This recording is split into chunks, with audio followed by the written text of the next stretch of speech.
But today we're very happy to have our own Father Gregory Tatum presenting tonight and a week from today on sacred geography in the Bible. A way of looking at the geography of the Holy Land of Israel and the land of the Old and New Testaments to help further understand God's revelation and to help further understand the Holy Scriptures and the life is given to us in the Revelation of the Bible. Many of you remember Father Gregory from every summer he's able to come and visit us, and we're blessed now to have him as a member of our community. He has his doctorate in sacred scripture, specialization in St. Paul, the letters of St. Paul. He has taught at the École Biblique in Jerusalem, which is a school of Bible scripture study and archaeology, and also has just recently finished an assignment to our Angelicum, our school in Rome. So we're very blessed to have Father Gregory with us here today. So with that, Father Gregory, we welcome you and thank you for being in the community with us, and also to be with us tonight on this wonderful subject. There are maps. There is a map that's posted on our Facebook page. We weren't able to get it onto our website. And so for those of you who might be joining us via video, if you might go to the Holy Family Cathedral Anchorage Facebook page, and you will find electronic copies of the maps that Father Gregory will be referring to today. So just as a follow-through. So Father Gregory, welcome and thank you for presenting us tonight.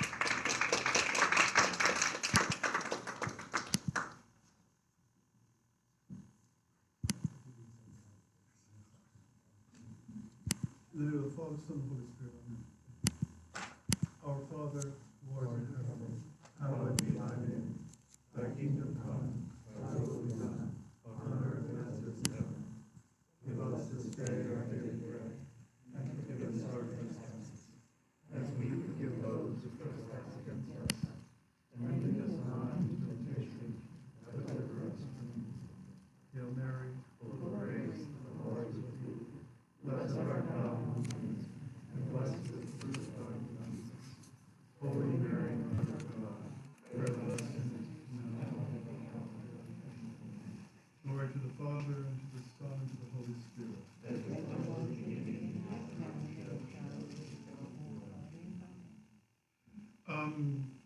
Before we begin, I'd like to thank Father Dismas, for his IT work, and he has been a yeoman in doing that.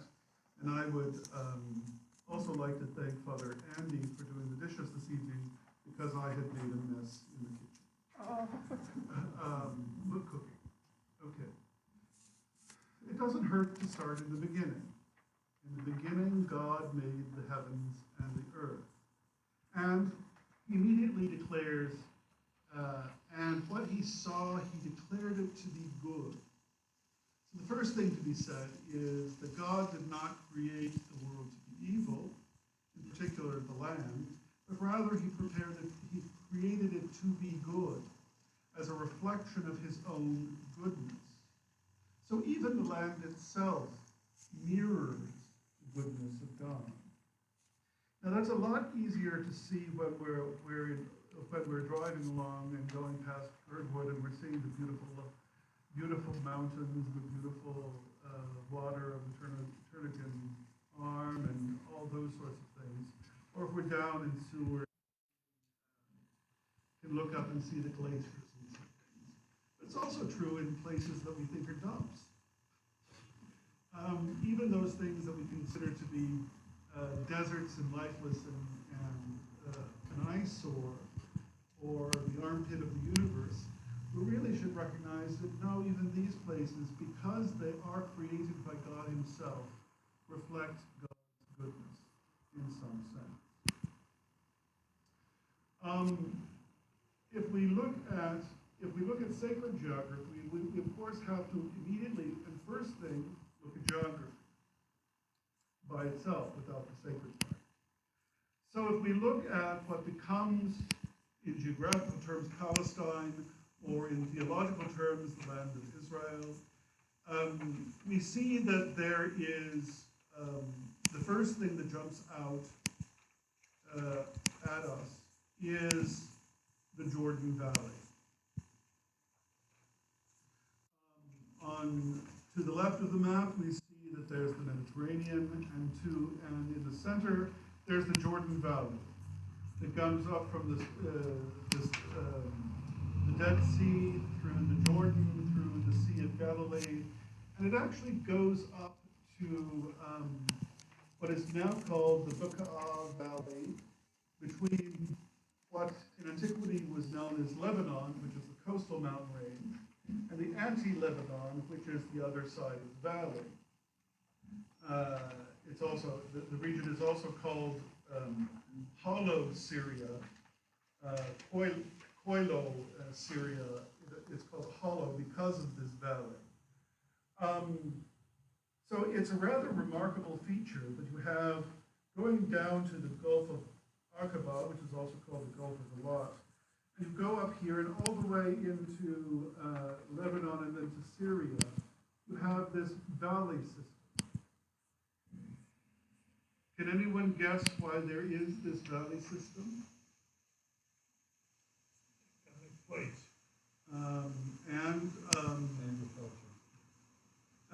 Tectonic plates. That actually that Bob is correct in saying it's tectonic plates. That the Asia tectonic plate is rubbing the Eurasian tectonic plate is rubbing against the African tectonic plate. And so there is one of the lowest places on the earth is in this valley, the Dead Sea. The Dead Sea is one of the lowest places on earth, and it's often in summer one of the hottest places on earth. And it's because it's the two tectonic plates come together. And because of this, the region is given to earthquakes. And a lot of the stones are basalt. Basalt is a stone that when lava becomes hardened and becomes a harder rock, it becomes basalt. And so oftentimes you'll see a very black stone, and that's basalt, and that's from the fact that this is, the region is so deep, goes so deep into the crust of the earth.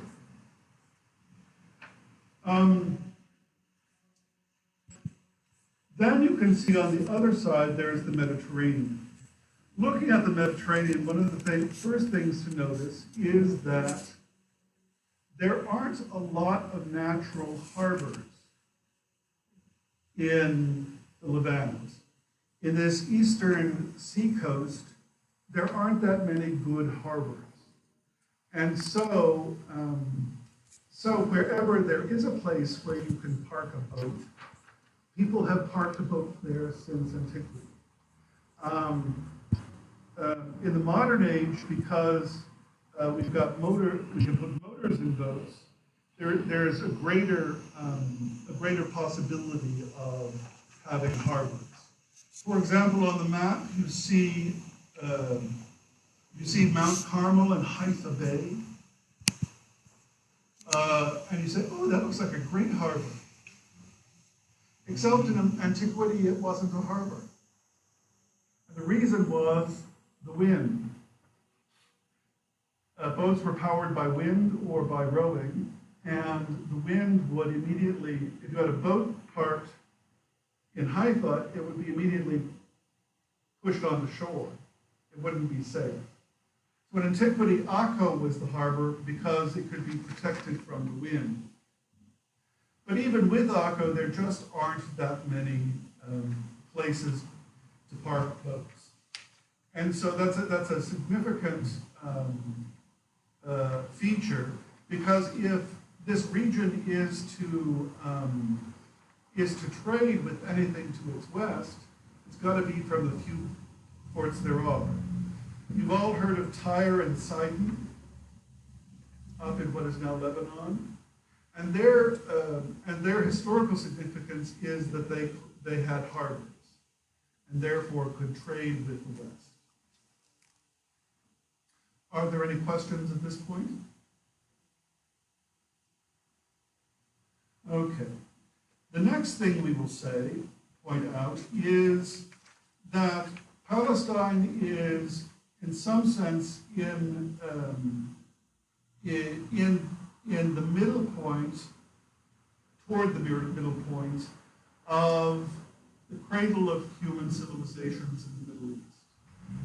So on the southwest, there is Egypt, and on the north there is Syria, but further past Syria there is Mesopotamia. Mesopotamia is modern Iraq. It is called Mesopotamia because it's between the rivers. And both Mesopotamia, with its ability to irrigate large plots of land, and Egypt, which had annual flood that basically fertilized the land, you had the possibility of organizing the earliest civilizations. You had plentiful water for agriculture, and it required extended irrigation. Irrigation demands some kind of civil organization, so they had to be organized to do the irrigation, which led to the earliest city-states, and then to nations. So the first thing to be said is that that in a sort of middle point between these three power centers, you have the land of Israel, Palestine. Now, can you guess what a consequence of being between two places that are geographically destined to be powerful empires does to you? You get squished. You get squished. That you're in a very vulnerable situation. So God, when he promises the land of Israel to the sons of Jacob, is giving them a sort of tough job. I promise the land to you, but it's going to be very hard for you in human terms not to get conquered by your neighbors. Humanly speaking, it's going to be difficult to pull it off. Now,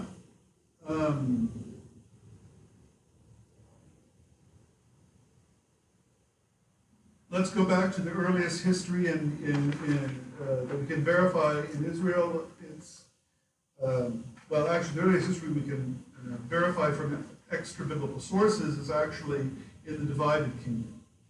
But in the history of Israel from the biblical sources, there is the period of Abraham, and then there is, and Abraham is particularly noted to be connected to the city of Hebron. If you look down to see the Salt Sea on the right, to the left there's En-Gedi, and then on the plateau there's Hebron. So Hebron was related to Abraham, and it was later to be the capital of Judah, and then Judah. So before Jerusalem was the capital of Judea, Hebron was the capital of Judah. It was at the end of David's career that he moved the capital from Hebron to Jerusalem. Now, if you look even further up to the north, you'll see there's a place called Shechem. And it's between the Mount Ebal and Mount Gerizim.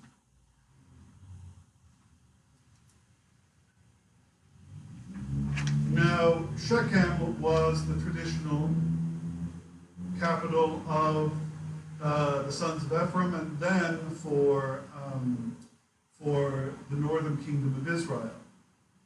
So when David chose Jerusalem to be the capital, it was at the north end of Judah, and it was close to Samaria, or what became the capital of Judea.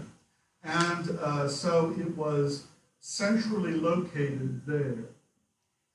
Further, David chose Jerusalem as the capital of the United Kingdom precisely because he himself had conquered it from the Jebusites. And so it was the city of David. It was not the traditional capitals of Hebron and Shechem. Rather, it was a neutral zone towards the center. It was in the tribal lands of Benjamin. And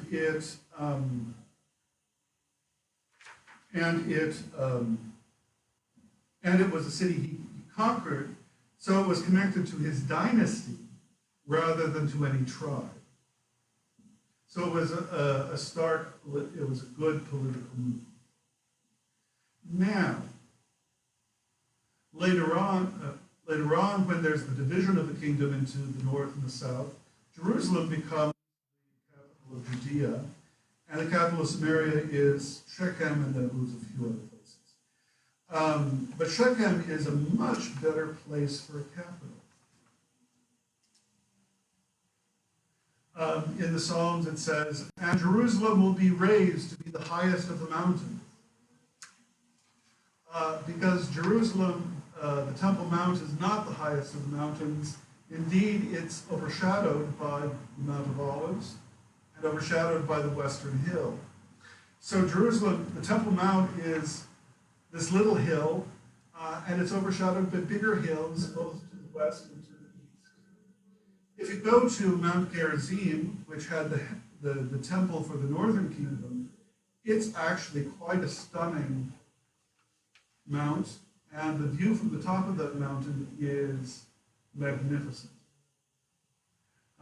And so Mount Gerizim is a much more impressive site for a capital than Jerusalem. And indeed, at the base of Shechem, there's large valleys on either side that you can get to from the Jordan Valley. To get to Jerusalem, you have to climb the mountain from the Dead Sea. And so that's how you get to the Jerusalem if you want to pass from east to west.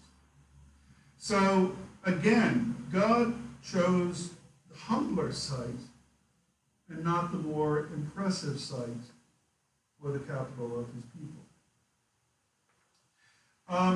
Further, if we look at, see where Mount Carmel is, that's sticking out into the Mediterranean on the map. And then to the north of that, there's the plain of Esdraelon, or Jezreel. So if you are invading from Syria, or all the way from Babylonia or Syria or Mesopotamia, you would come down and pass by the Sea of Galilee, and then start crossing over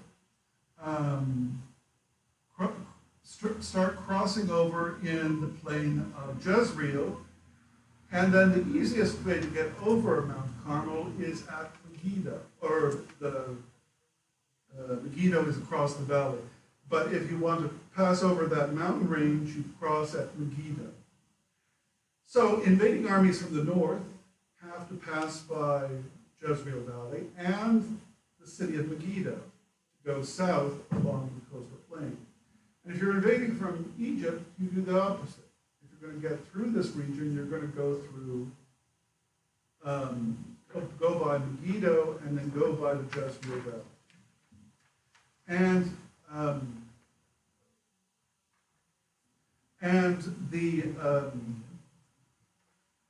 Can anyone think of a New Testament site that is named Megiddo?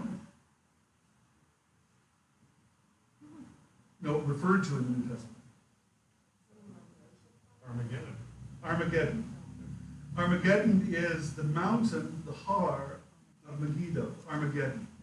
And so Armageddon gets its name because Megiddo was a traditional site for the Mesopotamians and the Syrians to attack the south and for the Egyptians to attack the north. So it was not only a highway for trade, but it was also a highway for armies to pass through right there at Megiddo. So that's how Armageddon gets so important its site.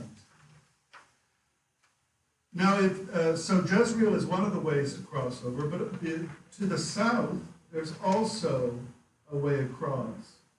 We will later hear about the Nabateans, and they will come, their capital was in Petra. And then they will go from Petra to the south end of the Dead Sea, and then you see Hurnud and Abdat. They will pass there and then go across, go north and get to Gaza. So actually, this was the way in which the Nabateans did their trade, was precisely by going through the Negev, through the via the Arabah. Now, any questions to this point?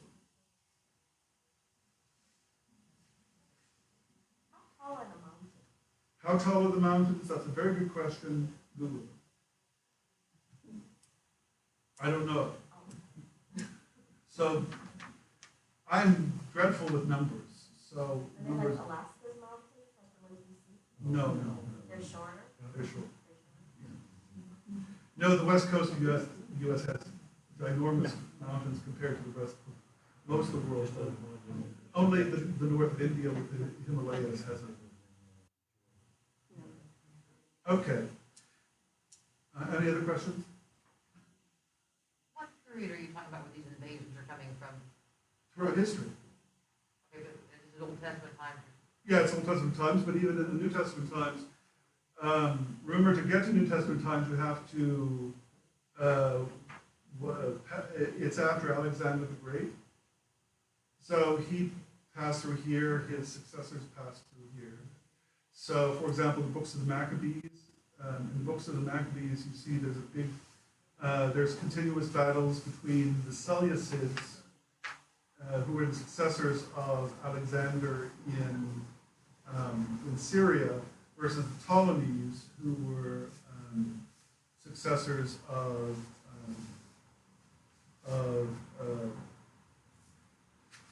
Alexander in Egypt. Okay. So, next thing to load, in the insert, in the insert, thank you. I needed that, thank you very much. In the insert, it says the tribes of Palestine. What that means is the tribes of Israel. And they're traditionally ascribed to the 12 children of Israel. If in the Old Testament you look at the 12 children of Jacob, you'll notice that they have different names. They don't always come to the same 12 names. And when the tribes of Israel are mentioned, they don't come to the same 12 names. It's a bit like what happens with the disciples of Jesus, the 12. The number 12 is always there. It's just the names that go with the 12 are not all that clear. They'll change and shift. And so you see that there's the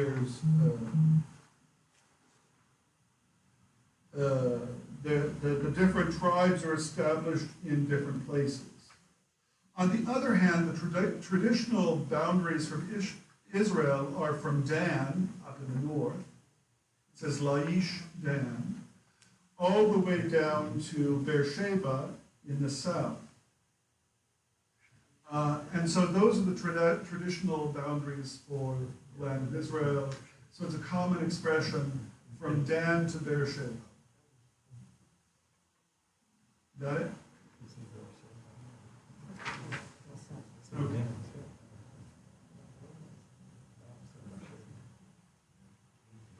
You have a question? The lost tribe of Israel, doesn't they end up with 11? Okay, we're not there yet. Oh, Did you have a question?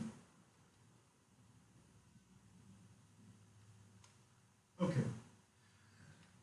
So now we come to the settlement of Israel. Notice that the different tribes are scattered in different places, but for the most part, they're in the hill country.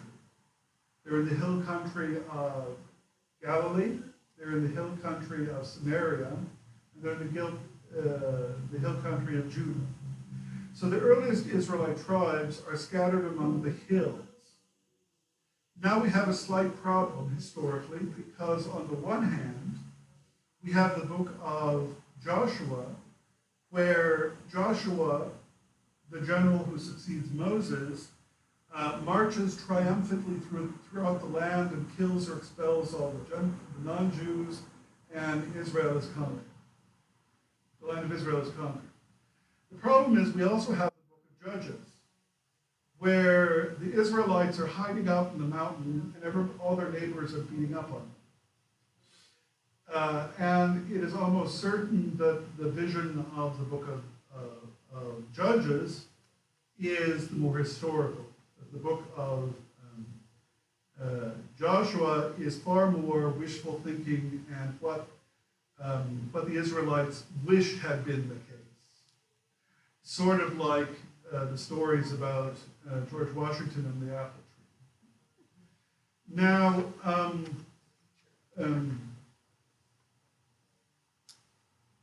so they were up in the hill country. Now it is about this time of the Judges that you also have a talk about the Philistines in Philistia. Does anyone know where the Philistines came from? Because they invaded from elsewhere.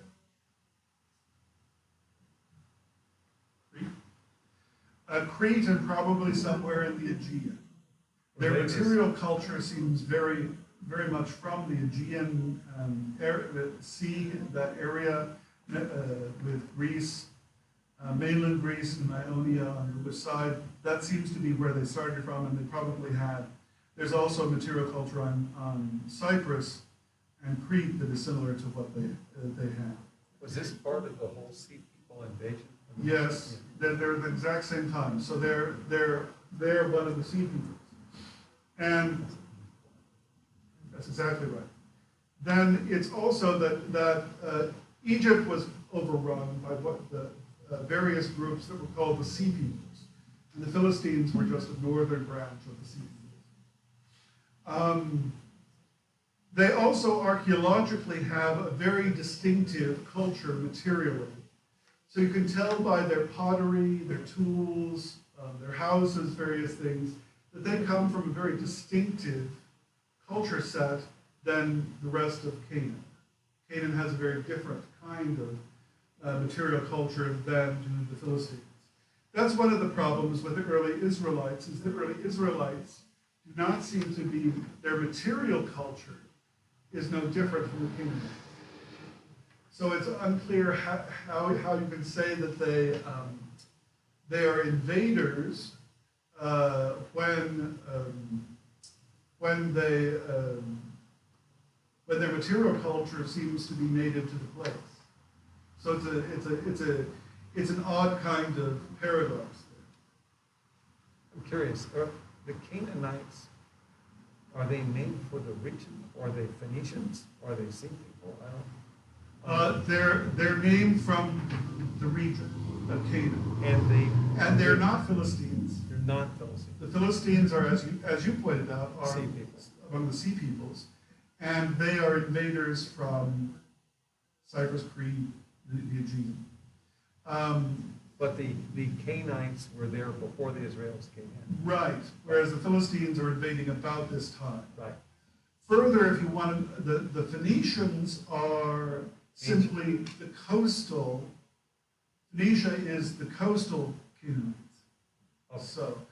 Okay. So the Philistines are the coastal peoples in the south, and north of that, when you get to Tyre and Sidon, that area, they're still ethnically Canaanites, but they have a slightly different economy because they're coastal, and they end up having massive colonies in other places. For example, Carthage, famous for the wars with Rome, was a Phoenician colony. What is also interesting there is that the Phoenicians were the Israelites were always complaining about the Canaanites in general, and the Phoenicians in particular about child sacrifice. Now, it is probable that they did it occasionally, but it wasn't something that is taking place all the time. It is something that happens, but it's unusual. Which is unusual, an odd development. So we're at the time of the settlement. Then eventually you have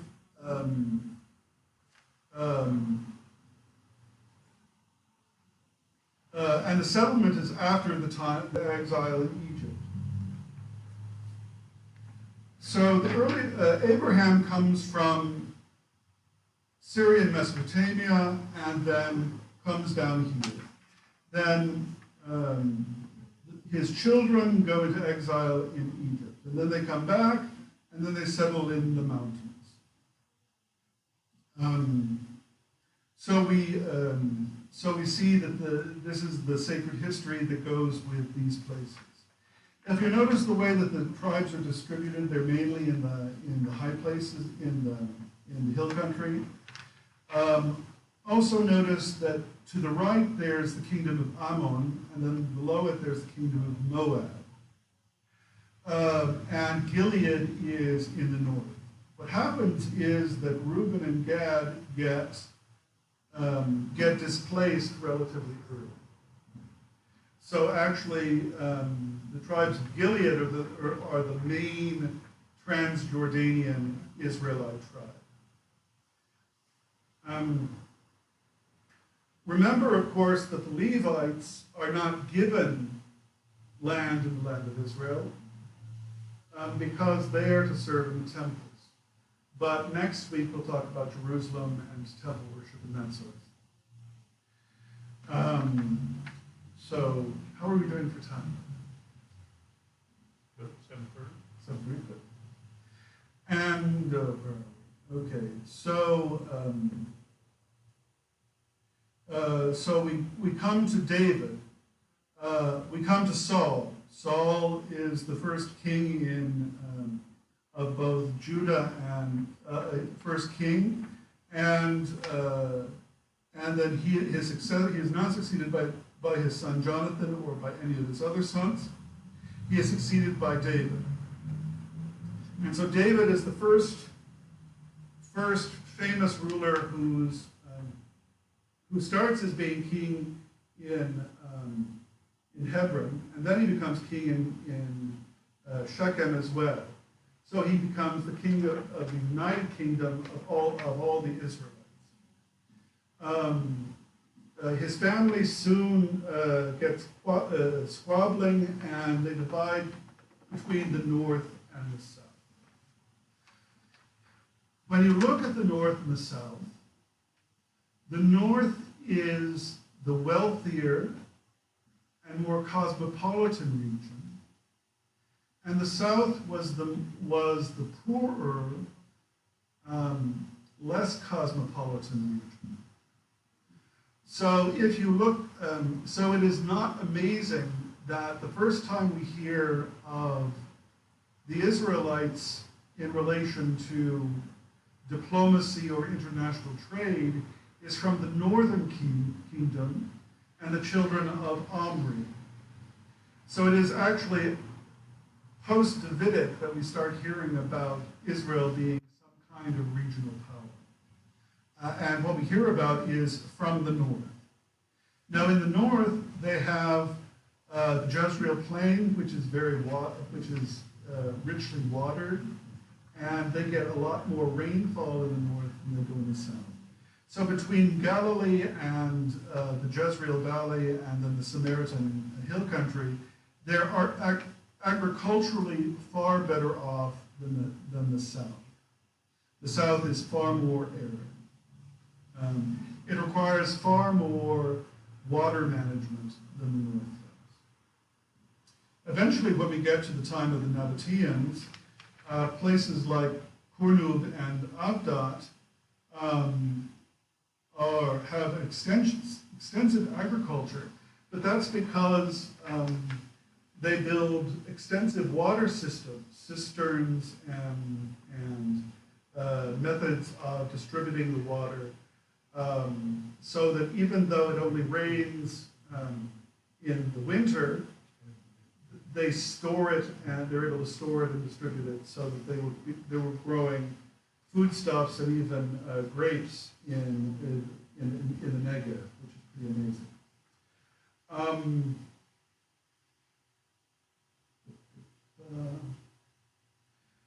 Then, so we have David and Solomon. Solomon builds the temple. Then we have the children, the divided kingdom. Then what happens are the Assyrians come along. The Assyrians are from northern Mesopotamia and from the steppes above that. And they were basically a military culture that liked killing people and taking over. So they did this throughout the region, and when they did this, they commonly took the elites of the societies they conquered and settled them in other regions. They deracinated the peoples that they conquered so that they wouldn't claim, they were settled in regions that weren't their ancestral homelands, so as to take a lot of the power out of their national stories.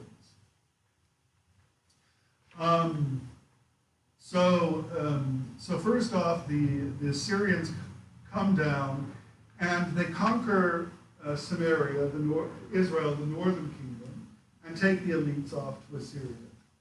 This is where you get the lost tribes. The lost tribes are those tribes that went to Assyria, and we never hear about them again. The tribes that we hear about later are Judah and Benjamin, with Benjamin being united to Judah, and then Levi.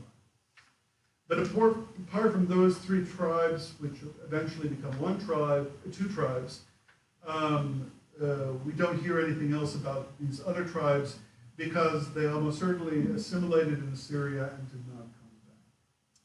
Is Assyria, how does that relate to the Syria that's on the map here? It's further to the right. Question about the 13th tribe. Isn't there evidence that some Jewish tribe arose in Kazakhstan? Is that related to any of this or not? This is not related to any of this. Okay. This is related to, Kessler wrote a book on it one time. pardon? Arthur Kessler wrote a book on it Oh, one time. interesting. Yeah.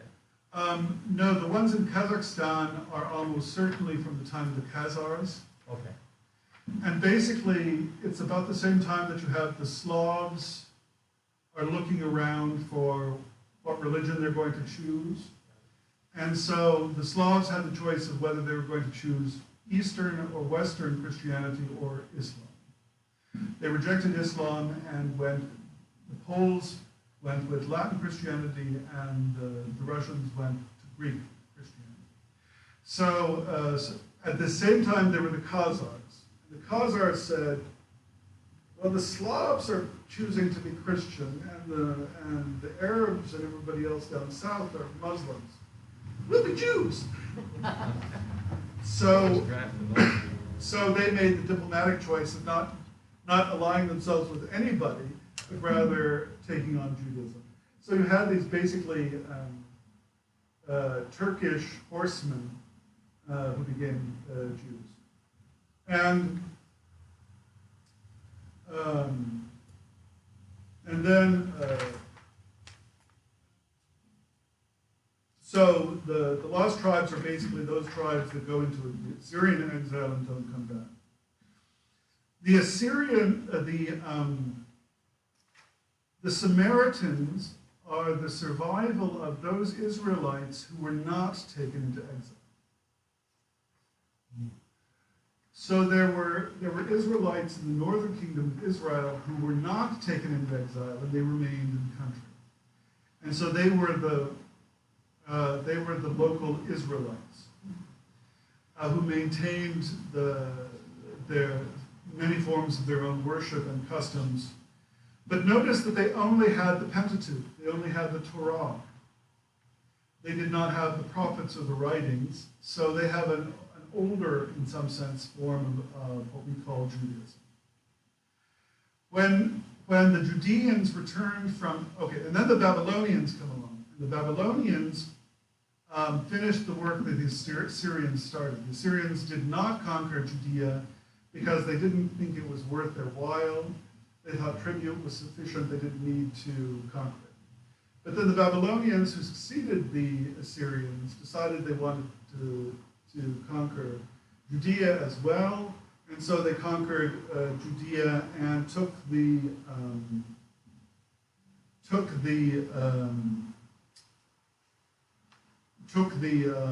elite of the population and took them into exile in Babylon.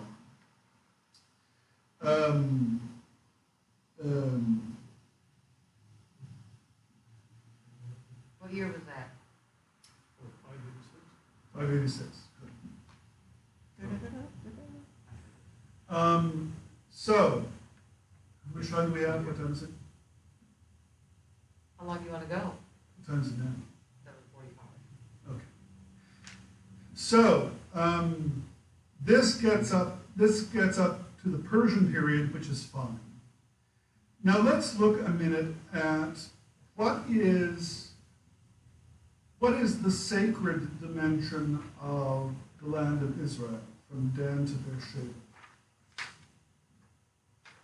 We see that God declares that everything that he's created is good.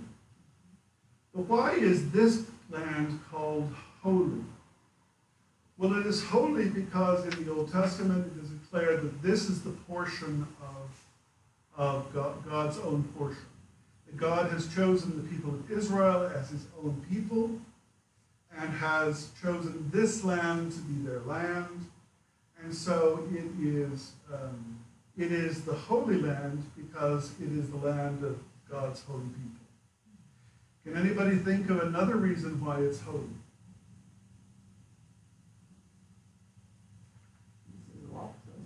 Jesus did, but that's a little in the future.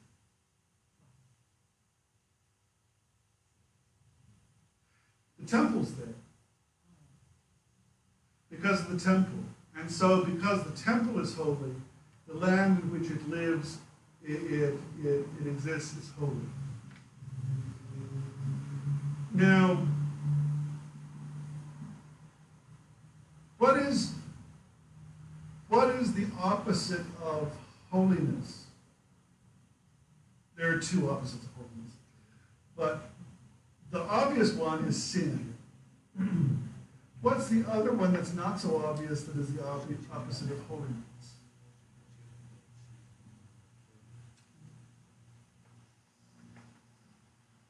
Unclean? Impurity. Ritual impurity is the opposite of holiness. So that the lands of the non-Jews, from all of the surrounding peoples of the Goyim, all of the nations who have been enemies of the people of Israel, are not ipso facto unclean.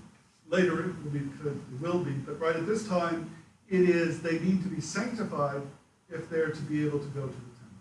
They have to become Jews. All of the countries outside of the land of Israel are unclean. They don't have the holiness of the land of Israel. Now,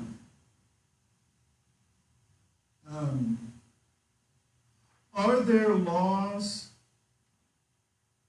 that apply only to the land of Israel that do not apply to other places? Yes. All of the laws that have to deal with the temple apply to Jerusalem and no place else. And then there are laws that have to do with only the land of Israel. For example, tithing and first fruits, which only have to do with the agriculture within the land of Israel. Outside of the land of Israel, in the Jewish diaspora, these laws don't function. The Jews in antiquity did give first fruits. They did give paid temple tax. They did send offerings to the temple in Jerusalem. but they were voluntary. They were not demanded by the law. Now, so the land itself is holy, and therefore it is related to the temple. But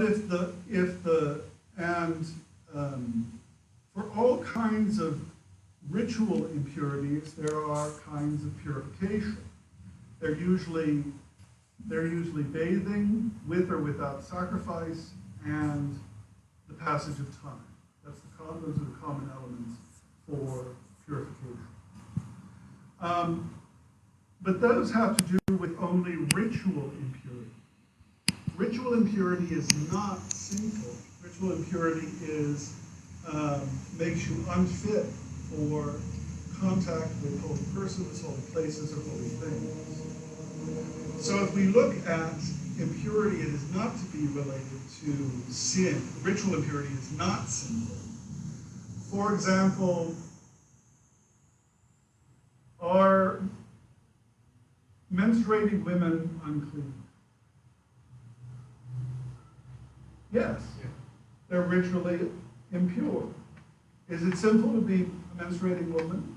Certainly not. It's a bodily function.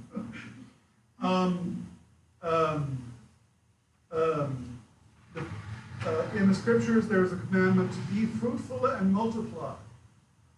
Well, being fruitful and multiplying gives you several kinds of ritual impurity. So fulfilling the commandments can make you impure. Honoring your father and mother, one of the primary ways you do that is by making sure that they have a suitable burial. Well, any contact with the corpse makes you ritually impure.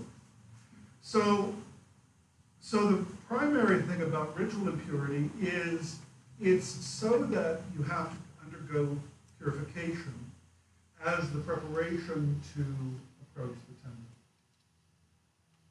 And so there are concentric circles of impurity as you ascend to the temple. But also there's descending holiness as well, because there's the temple, then the city of Jerusalem, then the land of Israel is holy, and not holy. And so you can see that the Holy Land is holy precisely because of the requirement of purity and because of the presence of the temple. Any questions at this point?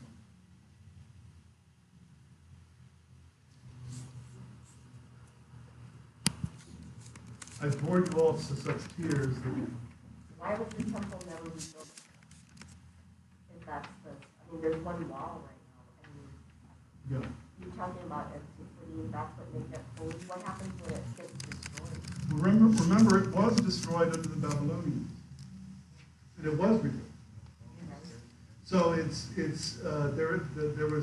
that was the so-called second temple that was the rebuilt one, and so that there are movements of some radicals and crazies in Israel who want a third temple. The problem with building the third temple after the destruction in the Jewish revolt, plural, was that the Jews in their love of the temple were a political problem for the Roman and then the Byzantine empires. So there's the political problem that weren't rebuilt afterwards. After that, because the Jews did not control this area historically, there was not real opportunity to rebuild. After the Muslims built the Dome of the Rock and the Mosque of the Al-Aqsa Mosque, it then became politically and religiously impossible for them to rebuild the temple because of not wanting to start a world war. So in our time, the reason for it is principally because we don't want all Muslims to immediately actually unite in attacking Israel. Okay, anything else? Okay. Well, next week, Next week, what we'll do is we'll talk about the various temples. And they are very much central to the holiness of the land.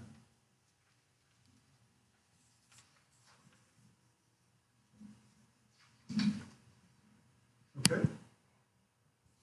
Our help has been in